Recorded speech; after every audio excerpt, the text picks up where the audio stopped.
या हमला, इसके बीच में ये जो पशुपेश में जो घुस गए थे उसमें क्या?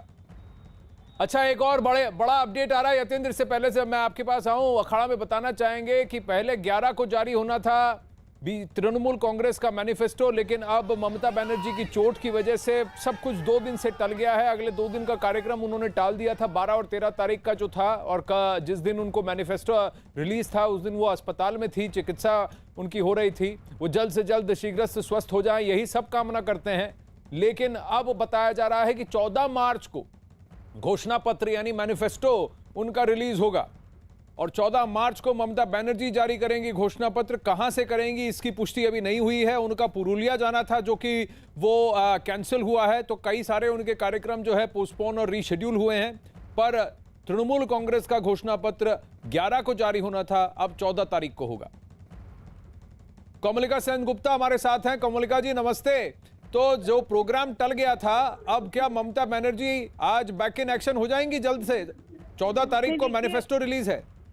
देखिए 48 घंटा, कल ये कहा गया था शाम को कि 48 घंटे तक वो उनका कोई प्रोग्राम नहीं होगा। तो आने वाले कल मतलब सैटरडे को बैठक होगी और उसके बाद में ये डिसीजन लिया जाएगा। पर अभी पार्टी के इनसाइड जो सूत्र हैं वहां से जो हमको जानकारी मिल रही है वो ये है 14 तारीख ममता बनर्जी मैनिफेस्टो रिलीज करेगी और यही 14 तारीख को ये माना जा सकता है कि 14 तारीख को से पहले ममता बनर्जी निकलेगी। और क्योंकि ये मैनिफेस्टो जो है वो अपने हाथ से तैयार करती है ममता बनर्जी, और हमेशा चुनाव के वक्त ममता बनर्जी ही मैनिफेस्टो रिलीज करती है, तो ये कहा जा सकता है कि ये मैनिफेस्टो रिलीज होना और ममता का ये कहां पे होगा रिलीज? कोमलिका बताइए, कोलकाता में होगा या फिर कहीं वो जहां चुनावी कैंपेन कर रही होंगी वहां पर होगा? पुरुलिया में उनका जाना तय था। अभी तक जो सूत्र के अनुसार जो खबरें आ रही हैं कि ममता बनर्जी खुद मैनिफेस्टो रिलीज करेंगी और ये मैनिफेस्टो कोलकाता में रिलीज होने वाला है।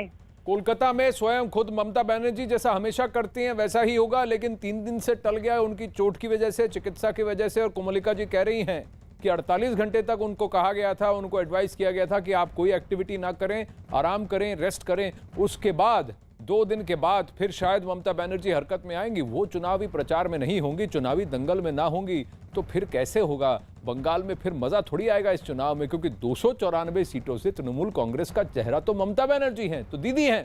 चलिए वापस यतेंद्र के पास चलते हैं और जानते हैं कि कितना उत्साह है नंदीग्राम में। क्या नंदीग्राम अब पशुपेश में है कि बंगाल की बेटी या वहां नंदीग्राम का भूमिपुत्र, या कहीं ना कहीं उन्होंने मन बना लिया है और ये हादसा और